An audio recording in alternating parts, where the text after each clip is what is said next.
everyone, welcome to my channel. আজি মই discuss কৰিম এছএছ সেকেন্ড ইয়াৰ পলিটিক্যাল সায়েন্সৰ পেপাৰ 2 চেপ্টাৰ 4 আৰু চেপ্টাৰ 5 কিটামান ইম্পৰ্টেন্ট কোৱেশ্চন। ইয়াৰ আগৰ ভিডিঅ'ত মই চেপ্টাৰ 4 ৰ 7টা কোৱেশ্চন অলৰেডি আপলোড কৰিছো। যদি আপোনালোকে চোৱা নাই চাই ল'ব। আজি কোৱেশ্চন নম্বৰ 8 ৰ পৰা ডিসকাস কৰিম।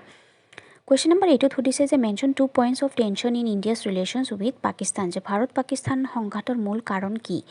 First point to দিয়া আছে যে কাশ্মীৰ ইজ দ্য কোৰ issue of tension existing between India and Pakistan, যে জম্মু কাশ্মীৰৰ যিটো প্ৰসংগ সেইটো লৈ ইণ্ডিয়া পাকিস্তানৰ ৰিলেশ্যন বেয়া হৈ থাকে।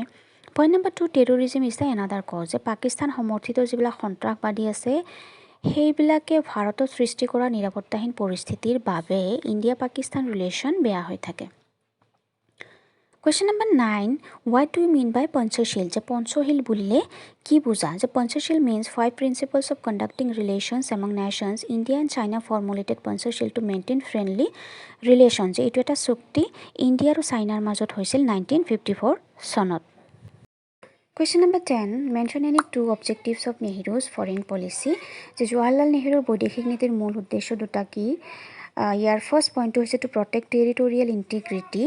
Second point to promote rapid economic development, যে দেশৰ অখণ্ডতা ৰক্ষা কৰা আৰু দ্ৰুত গতিত অৰ্থনৈতিক উন্নয়ন লাভ কৰা। Question number 11, when was the first nuclear explosion undertaken by India? যে ভাৰতে প্ৰথমটো পাৰমাণৱিক বিস্ফোৰণ কেতিয়া সংঘটিত কৰে, আৰু ইয়াৰ এনসাৰ হৈছে 1974 চনত।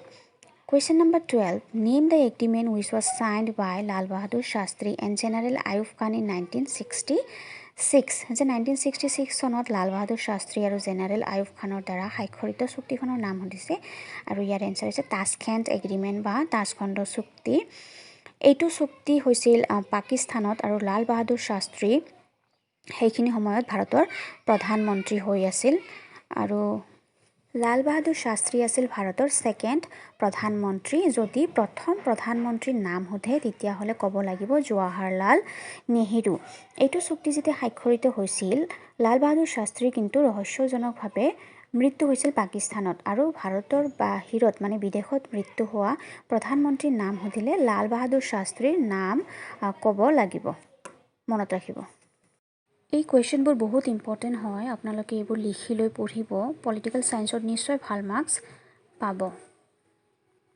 এতিয়া আমি ডিসকাস কৰিম চেপ্টাৰ 5 ৰ কেইটামান ইম্পৰ্টেণ্ট কুৱেশ্যন। ফাৰ্ষ্ট কুৱেশ্যনটোত সুধিছে ফুল ফৰ্ম DMK, আৰু এইটো মনত ৰাখিব যে DMK হৈছে মানে দ্ৰাভিডা Munnetra Kazhagam.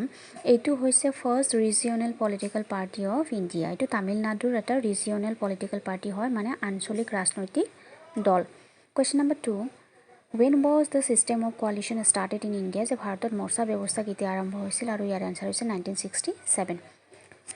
Question number 3, who became the Prime Minister of India after Pandit Jawaharlal Nehru? যে জৱাহৰলাল নেহৰুৰ পিছত ভাৰতৰ প্ৰধানমন্ত্ৰী কোন হৈছিল, আৰু ইয়াৰ এনসাৰ হৈছে লাল বাহাদুৰ শাস্ত্ৰী। Question number 4, দুটা শ্লোগান দিয়া আছে, জয় জৱান জয় কিষাণ। এইটো শ্লোগান কোনে দিছিল মানে, আৰু ইয়াৰ এনসাৰ হৈছে লাল বাহাদুৰ শাস্ত্ৰীয়ে দিছিল। আৰু আয়াৰাম গয়াৰাম এইটো কাৰ লগত জড়িত, এই উক্তিটো কাৰ লগত জড়িত, তো ইয়াৰ এনসাৰ হৈছে গয়ালাল, হাৰিয়ানাৰ এজন বিধায়ক মানে MLA হাৰিয়ানাৰ। Question number 5, what do you mean by syndicate? Syndicate কি বস্তু? So syndicate refers to a group of powerful and influential leaders within the Congress party. যে কংগ্ৰেছ দলৰ ভিতৰত থকা প্ৰভাৱশালী আৰু ক্ষমতাশালী নেতাসকলৰ সমষ্টিটোকে syndicate বুলি জনা যায়। Question number 6, what do you mean by coalition form of government? যে মৰ্চা চৰকাৰৰ আন এটা নাম হৈছে সন্মিলিত চৰকাৰ, আৰু এটা নাম আছে সংযুক্ত চৰকাৰ। তিনিটাই মই ইয়াতে লিখি দিছোঁ, আৰু ইয়াৰ এনসাৰ হৈছে যে when no single party achieves absolute majority in the election, then coalition government is formed by making alliance of 2 or more than political parties. যে যেতিয়া নিৰ্বাচন হয় আৰু নিৰ্বাচনৰ পিছত যেতিয়া ৰিজাল্ট দিয়ে, যদি কোনো এটা ৰাজনৈতিক দলে সংখ্যাগৰিষ্ঠতা লাভ নকৰে তেতিয়াহ'লে কি হয়, একাধিক ৰাজনৈতিক দল লগ লাগি উমৈহতীয়া এজন নেতা মনোনীত কৰি সংযুক্ত চৰকাৰ গঠন কৰে, আৰু এনেধৰণে গঠন কৰা যিবিলাক ৰাজনৈতিক দল বা চৰকাৰ আছে সেইবোৰকে মৰ্চা চৰকাৰ বুলি কোৱা হয়। আৰু এই মৰ্চা চৰকাৰৰ এটা গুণ বা এটা মেৰিট বুলি ক'লে যে এইটো মৰ্চা চৰকাৰে বহুকেইটা ৰাজনৈতিক দলক এটা অফাৰ দিয়ে তেওঁলোকে চৰকাৰ গঠন কৰিবৰ কাৰণে, কিন্তু ইয়াৰ এটা ডিমেৰিটছ বুলি ক'লে যে যিহেতু 2-3টা দল মিলি এটা দল গঠন হয়, এইবিলাক চৰকাৰ ক্ষণস্থায়ী হয়, দীৰ্ঘস্থায়ী নহয়।